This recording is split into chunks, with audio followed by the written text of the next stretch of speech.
A mastopexia nada mais é do que o lifting, a elevação das mamas. E esta cirurgia pode ser feita tanto com as próteses de silicone, como sem as próteses de silicone. As próteses, elas não são item essencial, a menos que a pessoa pretenda ter um volume de mamas muito maior do que realmente tem. Caso contrário, a gente pode fazer a mastopexia mesmo sem a presença das próteses. A cirurgia em si é uma cirurgia que precisa de um preparo pré-operatório. Como isso é feito? Primeiro, o paciente passa numa consulta, no consultório, onde eu vou avaliar a saúde do paciente de uma forma geral. Vou perguntar sobre o histórico desse paciente em relação a problemas de saúde, cirurgias prévias, hábitos de vida, se o paciente fuma, se bebe, se pratica atividade física, se toma alguma medicação, se já teve algum tipo de alergia, se o paciente em outros procedimentos cirúrgicos já passou por algum problema ou alguma falha de cicatrização. Tudo isso vai ser avaliado nesta primeira consulta. Também vai ser avaliado a parte das mamas de uma forma ampla e de uma forma em que se possa avaliar a proporção. Então vai ser avaliado o peso, altura, as medidas do tórax, as medidas desta mama, para poder se programar a nossa cirurgia visando uma melhor proporção desse tórax. Feita essa avaliação, o paciente então vai ter um conjunto de exames que vão precisar ser realizados. Esses exames incluem exames de sangue, exames de urina, exames de imagem para avaliar as mamas, então ultrassom, mamografia, eventualmente até mesmo uma ressonância, e também exames que avaliem a saúde em geral, principalmente a parte cardiológica. Então, eletrocardiograma, ecocardiograma, teste ergométrico, que é aquele da esteira. Depois que o paciente faz esses exames, o próximo passo é passar em avaliação com um cardiologista, que vai conferir os resultados desses exames e ver se o paciente está apto ou não para realizar esta cirurgia. Feita essa primeira etapa, o paciente retorna ao consultório com esses exames e com a liberação do cardiologista em mãos, e aí é feita a programação de cirurgia. Essa programação de cirurgia, ela visa aumentar a segurança do procedimento, aumentar a satisfação do paciente na medida em que nós, cirurgiões plásticos, vamos alinhar a expectativa do paciente com as possibilidades de resultado que a cirurgia pode dar, e também orientar o paciente sobre os cuidados que ele vai precisar ter no pós-operatório para que ele possa organizar a sua rotina da melhor maneira possível. Feito esse segundo passo, que é dessa programação de cirurgia, a próxima etapa é a cirurgia em si. E como funciona essa cirurgia? A cirurgia de mastopexia, ela consiste em retirar o excesso de pele que está gerando flacidez e queda das mamas, melhorar o formato e o contorno das mamas, reduzir o tamanho das areolas, que é aquela parte mais escura das mamas, quando há necessidade, melhorar o posicionamento dessa areola, quando a areola, por exemplo, está muito para baixo, muito para fora ou muito para dentro, e também nos casos em que não tem um volume de mama satisfatório, a gente pode lançar mão da colocação da prótese de silicone. Essa programação toda, ela é preparada previamente, porque tudo isso depende de medidas de proporção desse paciente. Então, no dia da cirurgia, a gente já tem pré-programado se a gente vai ou não precisar das próteses, porque as próteses precisam estar disponíveis no hospital. A gente já vai saber se a gente vai precisar retirar mais pele ou só reposicionar a mama sem grande retirada. E a gente também vai se programar para ver se a gente vai precisar ou não lançar mão de outras medidas, como por exemplo o enxerto de gordura. O enxerto de gordura, ele é uma ferramenta fantástica, porque ele possibilita dar um acabamento melhor para a cirurgia. Então, a gente faz a cirurgia da mastopexia, modela, levanta e reposiciona as mamas, coloca a prótese se houver necessidade, e para finalização dos contornos, a gente faz o acabamento com enxerto de gordura retirado da própria paciente. Isso faz com que a transição da borda da prótese para o resto do tórax fique mais harmônica. Então, essa é uma ferramenta também muito valiosa. Com relação à cirurgia, ela pode ser feita através de uma pequena cicatriz ao redor das areolas, quando há pouca quantidade de pele para ser retirada. Nos casos em que essa quantidade já é de leve a moderada, essa cicatriz pode ser ao redor das areolas, descendo pela vertical, fazendo um formato tipo um pirulito. E naqueles casos em que tem um excesso de pele mais significativo, a gente lança a mão da cicatriz em T, que pega a areola vertical e o sulco aqui, que é essa curvinha embaixo das mamas. Quanto maior o excesso de pele, maior a necessidade de uma cicatriz mais ampla.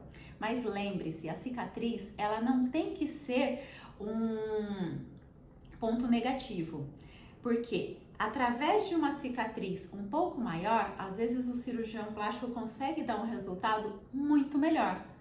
Já aconteceu caso em que a paciente não queria uma cicatriz maior, e por não querer essa cicatriz maior, a gente fica mais limitado em relação ao melhor resultado. Então, é melhor uma cicatriz um pouquinho maior com um resultado muito mais satisfatório do que uma cicatriz pequena com um resultado que deixa a desejar. Isso é o que eu sempre digo para as pacientes. Então, a cicatriz, ela vai ser do tamanho que realmente houver necessidade. Quanto à cirurgia em si, ela demora, em média, de 2 a 3 horas e meia. O paciente interna em jejum, preparado para a cirurgia. Ele vai receber uma medicação que é como se fosse um calmante para ele relaxar e poder ir para o centro cirúrgico mais tranquilo. No centro cirúrgico, o anestesista vai pegar a veia e vai fazer o paciente dormir por completo. Depois que o paciente está totalmente dormindo, o anestesista vai fazer a anestesia, que pode ser de duas formas, ou peridural ou geral, dependendo de cada caso. A imensa maioria é feita com peridural. Depois que o paciente está totalmente anestesiado e dormindo, eu faço toda a cirurgia, sento o paciente quantas vezes for necessário para avaliar o resultado, avaliar a simetria, avaliar a modelagem dessa mama. Depois eu faço toda a finalização de pontos, que são sempre pontos internos, para não ficar aqueles fios visíveis pela pele. Faço o acabamento com a cola cirúrgica, faço o curativo e visto o sutiã na paciente. Em seguida, o anestesista vai fazer a paciente acordar e aí a paciente vai para a sala de recuperação da anestesia, onde ela fica em observação por um período variável entre 1 e 2 horas para poder ir para o quarto. Normalmente, a paciente passa o resto do dia no quarto e pode receber alta ou à noite ou no dia seguinte. Em geral, a internação é de 12 a 24 horas. Após a alta, a paciente vai tomar medicações em casa, que são antibiótico, analgésico, eventualmente algum anti-inflamatório, e fazer o acompanhamento no consultório. Este acompanhamento no consultório é de suma importância, porque é através deste acompanhamento que a gente consegue orientar e conduzir melhor a cicatrização e atuar em cada fase da cicatrização, passando a medicação que for mais adequada para ter um melhor resultado dessa cicatriz. Então, todo esse acompanhamento ele tem uma grande finalidade, que é oferecer o melhor resultado para o pós-operatório. Tudo que a gente, cirurgião plástico, deseja é que o nosso paciente fique feliz e satisfeita com o resultado. Então, todo o nosso acompanhamento é com esse intuito de orientar e também de ter um melhor resultado. Também porque se essa paciente está bem orientada, ela tem uma tendência a seguir mais todas as etapas que são necessárias para uma boa cicatrização. Normalmente, essa paciente vai ter alguns cuidados de suma importância no pós-operatório. O primeiro deles é fazer todos os retornos conforme agendados e conforme programados. O segundo é ter uma alimentação saudável, já que eu preciso de todos os nutrientes para que essa cicatrização ocorra da melhor maneira possível. Terceira coisa é ingerir água em quantidade suficiente para que toda essa cicatrização transcorra sem nenhum problema. Quarto ponto essencial é não realizar movimentos que não sejam permitidos.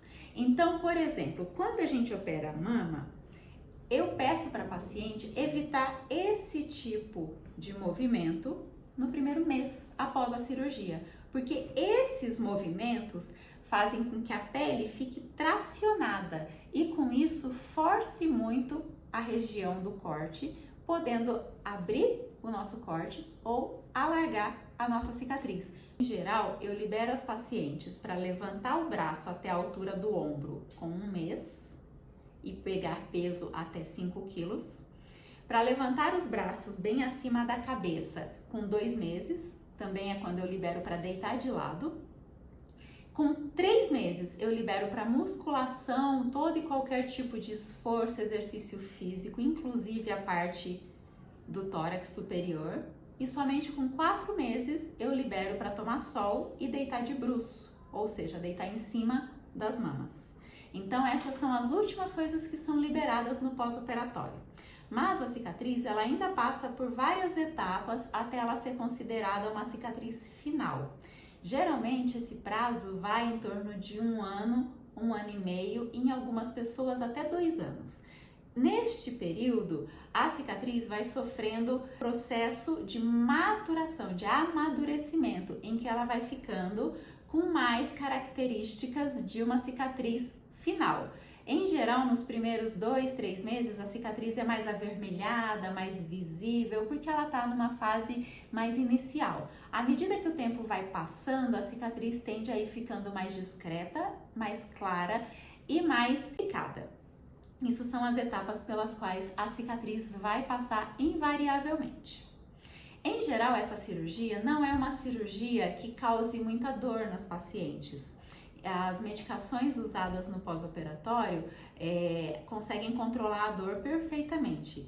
Por não ser uma cirurgia tão dolorida, as pacientes costumam tomar a medicação nos primeiros 4, 5, até no máximo 7 dias de pós-operatório. Depois disso, as pacientes já não precisam mais de medicações para a dor.